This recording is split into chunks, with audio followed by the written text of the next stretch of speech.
Leatherface is a prequel to the classic Texas Chain Saw Massacre directed by Tobe Hooper, and this time around it's directed by Alexandre Bustillo and Julien Maury. And those two guys actually directed one of my favorite horror movies, the French film Inside, à l'intérieur.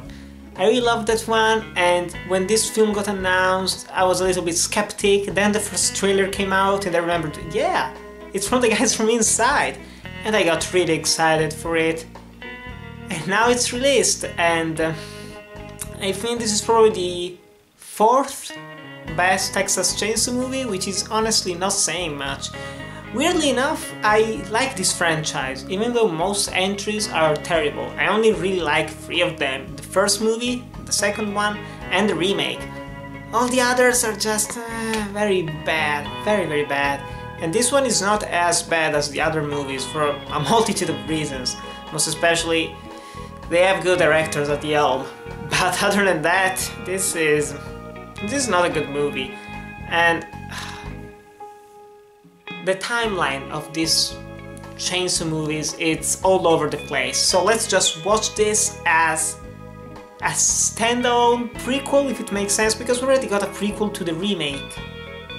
And technically, Texas Chain Saw 3D was a sequel to the original, even though there is an actual sequel to the original. And also 2 sequels to the sequel to the original, which are more like remakes. It doesn't make sense. Doesn't make sense, but still.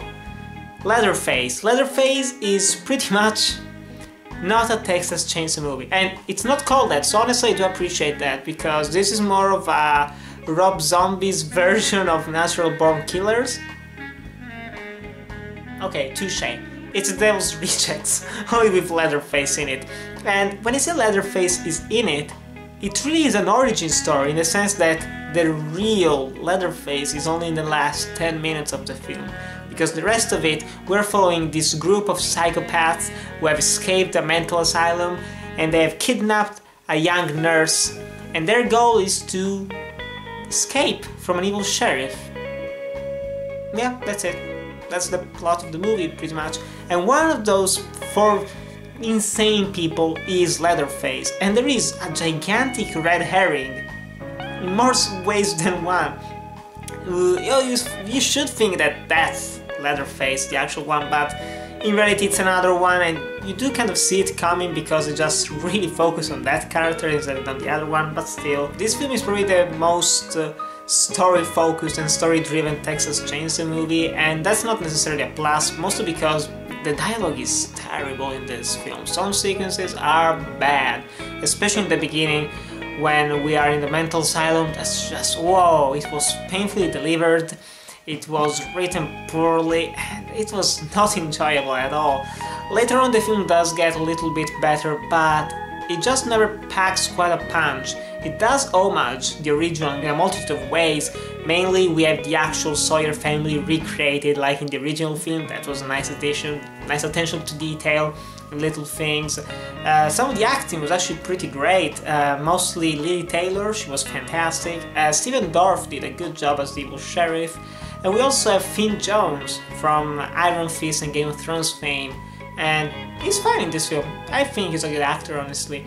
And there is also Sam Coleman, who played young Odor in Game of Thrones Season 6, and he's very good as well in this film. The rest of the cast just ranges from okay to horrible.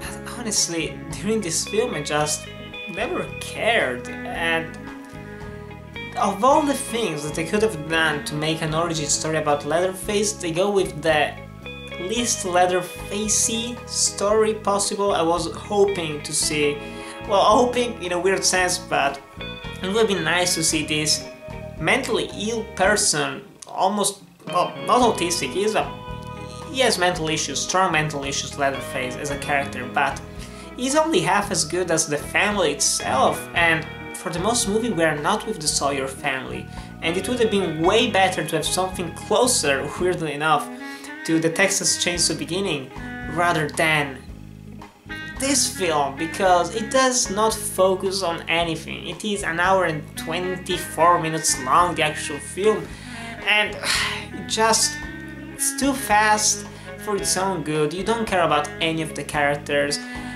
There is gratuitous violence, at least it's a very violent movie with great practical effects. I did like that, almost loved it. There are great effects here, and the directors know how to make gory horror, but this film is not... there is no tension in this film, or at least I was never in tension during this. There are some very nice shots, but also some very cheap made ones with bad edits all over the place. The soundtrack is annoying. It has a couple of nice strings that harken back to the original score, but there are way too many moments of ominous music, this building tension, then boom, a jump scare, which is not what the original was. The original was very light on music, very light on fake tension, because, I mean, just the chase scene through the forest in the original, it's intense, it feels real, it's very hard to watch, honestly. And this film, it's... they do have a chase scene in the forest, which is very mediocre. And honestly, Leatherface, I was hoping for more based on the director's work, hoping for more based on just some of the cast members. I was hoping for more. It is not a terrible film, thankfully. There are some redeeming qualities, mainly the gore, and some elements of the story were not bad, honestly. I did enjoy them, but it is just very uninteresting for the most part. Some of the acting is quite terrible, and it is a pointless film. It's not a good origin story. Of all the possibilities, this is the stupidest one in my opinion. And I'm sorry directors, I'm sorry writers, whatever. Could have been way better, and now I understand why they went through a multitude of reshoots and a multitude of postponing the release of this film, sadly. But still, here's hoping for a better Texas Chain Saw film in 20 years. Just stop coming back to this franchise. We need to just let it go for a bit and then get some new indie director to make a new one, because right now it's pretty much dead. But still, guys, which is your favorite Texas Chain Saw movie, and have you seen Leatherface? Tell me in the comments below. Thanks for watching, remember to like, comment, subscribe, and I'll see you in the next video.